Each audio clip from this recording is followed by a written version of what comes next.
같이 보실 하나님의 말씀은 누가복음 1장 31절로 33절까지의 말씀입니다. 신약성경 누가복음 1장 31절로 33절까지의 말씀입니다.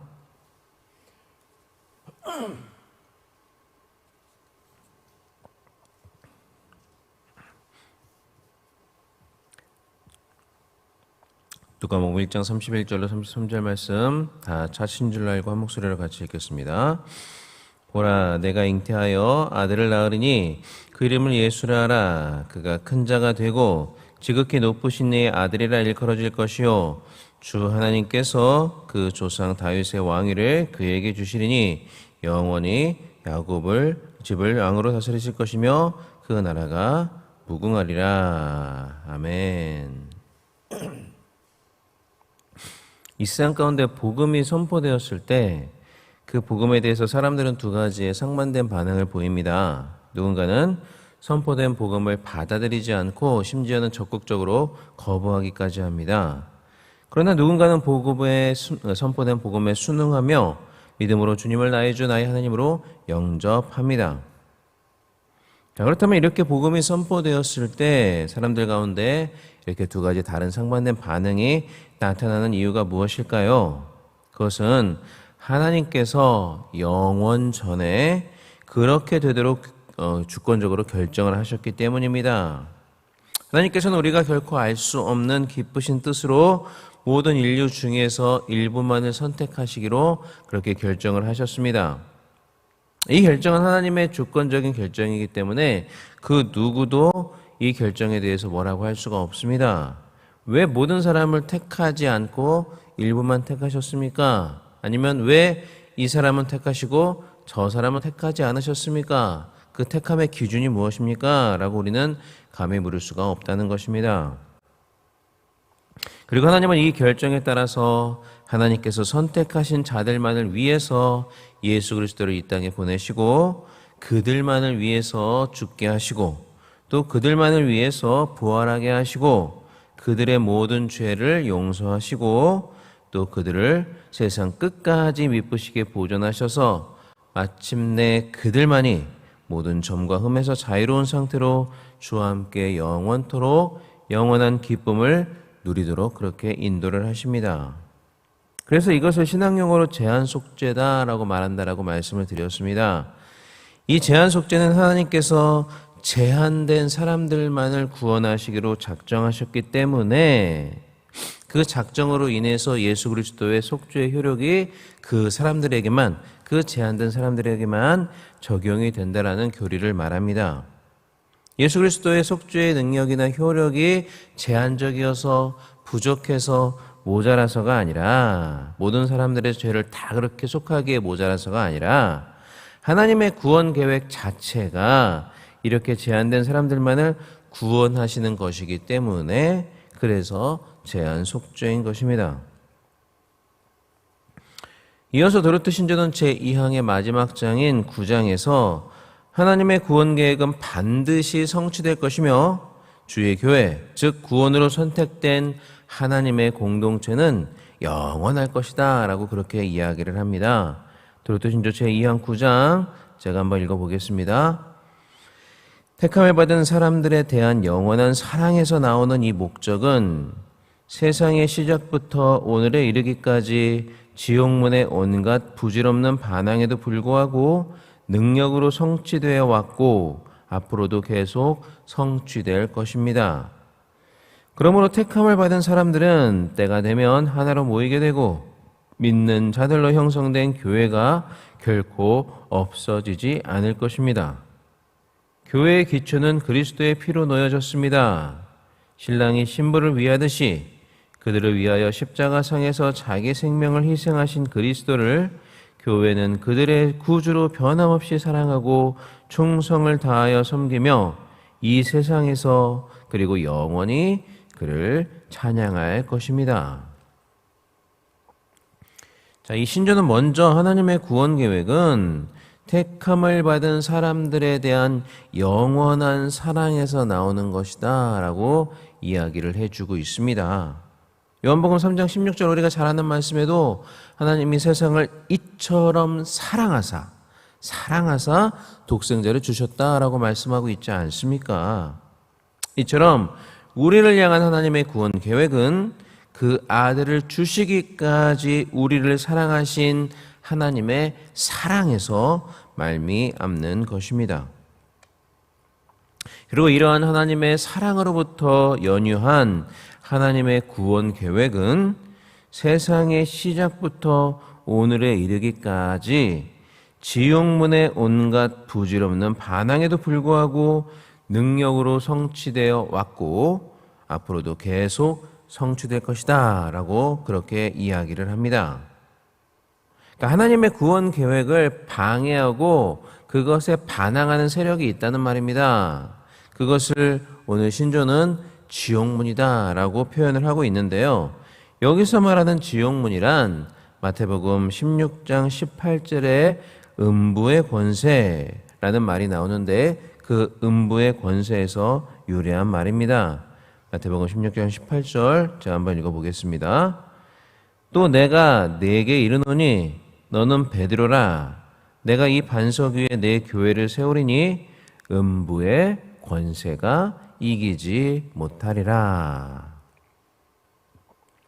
신조가 말하는 지옥문이나 방금 읽었던 마태복음 16장 18절의 음부의 권세나 라틴어로 보면은 이제 똑같은 말로 되어 있습니다.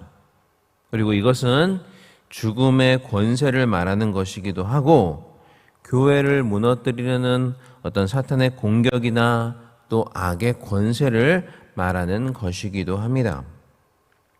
그리고 이 지옥문이 또 음부의 권세가 세상의 시작부터 오늘날에 이르기까지 하나님의 구원 계획의 성취를 방해하고 그것을 반항해 왔습니다. 첫사람 아담의 범죄로부터 시작하여 노아의 홍수, 바벨탑 사건, 이스라엘 백성들의 애굽에서의 압제, 그리고 그 국가 이스라엘을 멸망시키고자 했던 모든 구약의 역사들은 예수 그리스도의 탄생을 방해하고자 하는 그런 사탄의 방해 공작이자 반항이었습니다. 그러나 때가 차서 예수 그리스도께서는 하나님의 약속대로 이 땅에 오셨습니다. 그러나 그렇게 예수님께서 이 땅에 오셨을 때도 사탄은 헤롯을 통해서 예수 그리스도를 죽이려고 하였고 또 예수 그리스도를 십자가에 달려 돌아가시게 하도록 백성들을 충동을 하였습니다. 이스라엘 백성들을 충동하였습니다. 그래서 결국 예수님께서는 십자가에 달려 돌아가 죽으셨지만 그 죽음에 머무르지 않으시고 부활하사 음부의 권세를 이기셨습니다. 그리고 이때 이미 사탄은 결정적인 패배를 당한 것입니다. 그러나 그런 결정적인 패배 이후에도 여전히 사탄은 하나님의 구원 계획을 방해하고자 갖은 노력을 기울여 왔습니다. 초대교회 당시를 보면 교회를 멸절하기 위해서 장장 250여 년에 걸쳐서 교회를 끊임없이 박해하였습니다. 그리고 중세교회를 타락시켜서 장장 1000년간 복음의 진리로부터 교회를 멀어지게 만들었습니다. 그리고 종교개혁을 시도하는 종교개혁과 그 종교개혁자들을 따르는 무리를 핍박하였고 그 후로도 주님을 믿는 수많은 믿음의 신자들 개개인의 삶에 간섭하면서 때로는 갖은 고난과 핍박으로 신자들을 낙담하게 하거나 또 때로는 물질과 쾌락으로 신자들을 타락시켜서 하나님의 구원 계획을 방해하고자 하였습니다. 그러나 신조는 이러한 반항을 무엇이라고 얘기하느냐? 온갖 부질없는 반항이다 라고 이야기를 합니다. 하나님의 구원 계획은 결코 그러한 부질없는 반항의 영향을 받지 않는다는 겁니다. 하나님의 구원 계획은 사탄의 모든 부질없는 반항을 넉넉히 이길 만큼의 능력이 있기 때문입니다. 그래서 그 능력으로 사탄의 온갖 반항과 방해 공작에도 불구하고 하나님의 구원 계획은 아주 꾸준히 신실하게 성취되어 왔고 또한 지금도 성취되고 있으며 앞으로도 분명히 성취가 될 것입니다. 그러므로 하나님의 선택을 받은 사람들은 하나님께서 정하신 때가 되었을 때 분명히 하나로 모이게 되어 있습니다. 단 한 명도 실패하는 일이 없이 모든 사람이 하나님께로 정한 때에 반드시 나오게 됩니다. 그리고 이렇게 하나님의 택자들로 구성된 진정한 하나님의 나라는 절대로 없어지지 아니하고 영원토록 계속될 것입니다. 그래서 오늘 본문 말씀인 누가복음 1장 33절 말씀은 그의 나라는 무궁할 것이다 라고 말하고 있습니다. 오늘 본문 말씀 누가복음 1장 33절 같이 한번 읽어보겠습니다. 자, 시작. 영원히 야곱의 집을 왕으로 다스리실 것이며 그 나라가 무궁하리라. 아멘. 우리 기독교의 역사를 보면 초대교회 시대와 같이 잔혹한 박해와 핍박이 전 교회를 위협하던 때가 있었습니다. 그리고 종교개혁 시대에도 참된 진리를 위해 수많은 사람이 핍박을 당하고 또 때로는 목숨을 잃기까지 하였습니다. 그래서 때로는 그러한 잔혹한 핍박과 박해로 인하여 과연 교회가 생존할 수 있을까? 다음 세대로 전수될 수 있을까라는 근원적인 질문이 들었던 때가 있었습니다. 그러나 사실 오늘날도 다른 의미에서 초대교회나 종교개혁 시대와는 또 다른 의미에서 과연 교회가 계속될 수 있을까라는 질문이 드는 것이 사실입니다. 교회는 점점 세속화되고 교회의 영광성과 거룩성이 사라져가고 있습니다. 오늘날 한국의 교회의 현실만 봐도 그렇지 않습니까? 기독교 인구는 갈수록 줄어들고 있습니다. 특히 자라나는 제2세대의 경우는 너무나도 심각합니다. 또한 교회의 이미지는 땅에 떨어진 지 오래되었습니다. 교회 다닌다고 말하면 이상한 사람 취급을 받는 시대가 되어가고 있습니다. 정말 이 땅의 교회가 얼마나 지속이 될 수 있을까라는 심각한 고민이 드는 때가 되었습니다. 그러나 하나님의 말씀은 우리에게 명확하게 알려줍니다. 믿는 자들로 형성된 교회는 결코 없어지지 않을 것이며 그의 나라는 무궁할 것이다 라고 말입니다. 그러니 우리는 걱정할 필요가 없습니다. 아무리 현실적으로는 암울해 보이는 상황이 다가온다 할지라도, 아무리 지옥문의 권세가 또 음부의 권세가 교회를 핍박하고 유혹한다 할지라도 하나님의 나라는 무궁할 것입니다. 왜냐하면 이 교회는 하나님께서 택하신 자들의 모임이며 또한 그리스도의 신부이기 때문입니다. 신랑 되신 그리스도께서 자신의 피값으로 사신 공동체, 그리스도의 피로 세워진 공동체가 바로 이 교회이기 때문입니다. 그러므로 아무리 지옥문의 권세, 음부의 권세가 강하다 할지라도 결코 교회의 기초를 흔들 수는 없습니다. 결국 지옥문의 권세는 결정적으로 패배하게 될 것이며 하나님의 나라는 영원 무궁하게 될 것입니다.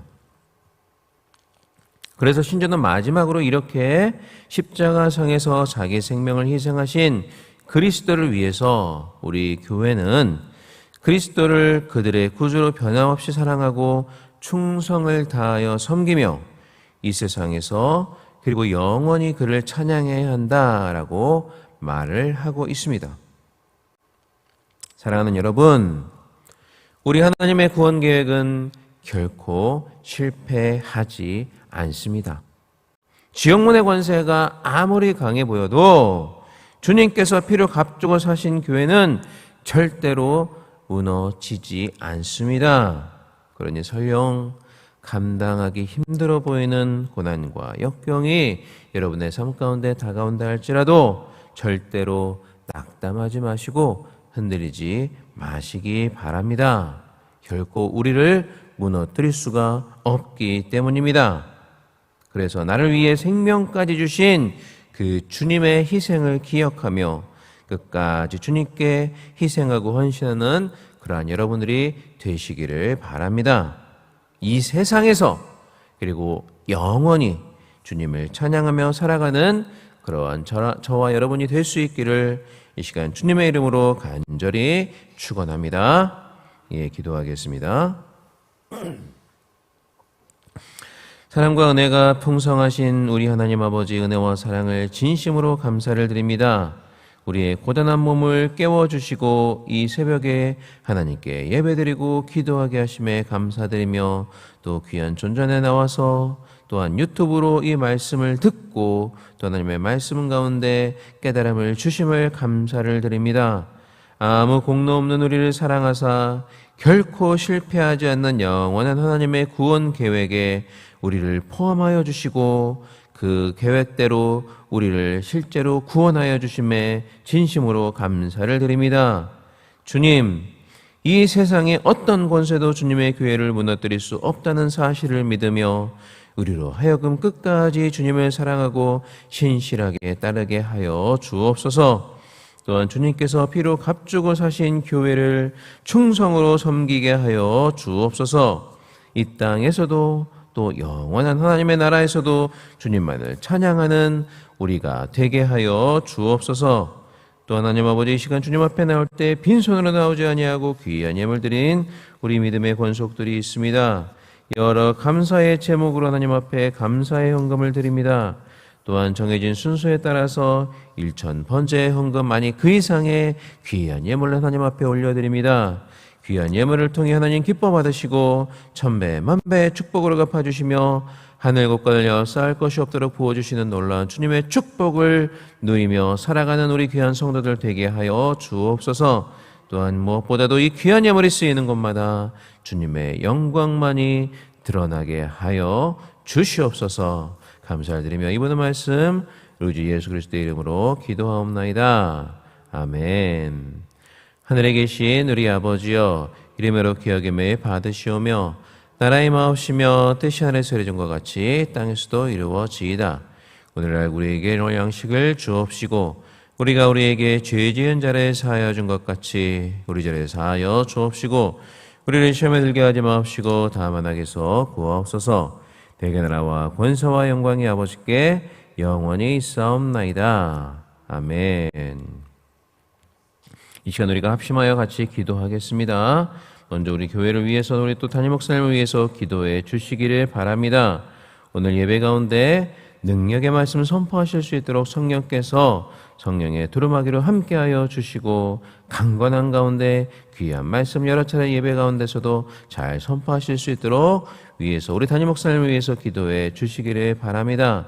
또한 각 처소에서 드려지는 예배를 위해서도 신령과 진정으로 드려지는 예배가 될 수 있도록 위해서 기도해 주시고, 특별히 오늘 용인 특례시 복음화 대성회가 있습니다.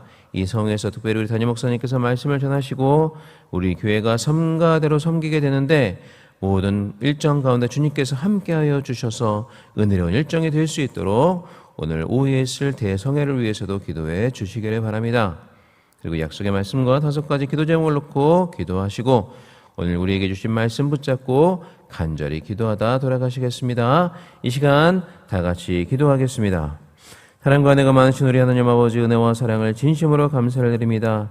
하나님 아버지, 이 시간도 우리를 붙잡아 주시고 주님의 귀한 존전 앞에 나와서 이렇게 주님 앞에 예배드리며 찬양하며 또 말씀을 듣고 이렇게 합심하여 기도할 수 있는 은혜의 시간을 허락하심을 진심으로 감사를 드립니다. 하나님 아버지, 우리가 먼저 기도할 때 우리 담임 목사님을 위해서 또 우리 교회를 위해서 기도합니다. 오늘 드려지는 모든 예배를 통해서 주님 홀로 영광 받아 주시며 특별히 말씀 전하시는 우리 담임 목사님을 붙잡아 주셔서 능력의 말씀 선포하실 수 있도록 주님 은혜 가운데 함께하여 주옵소서. 또 오늘 있을 용인 특례시 복음화 대성회 가운데 함께하셔서 말씀을 전하시는 우리 담임 목사님 붙잡아 주시고 성가대로 섬기는 우리 교회 모든 개개인을 주님께서 붙잡아 주사 은혜로운 시간 될 수 있도록 주님께서 함께하시고 주님 홀로 영광 받아 주옵소서. 주님 함께하여 주시옵소서.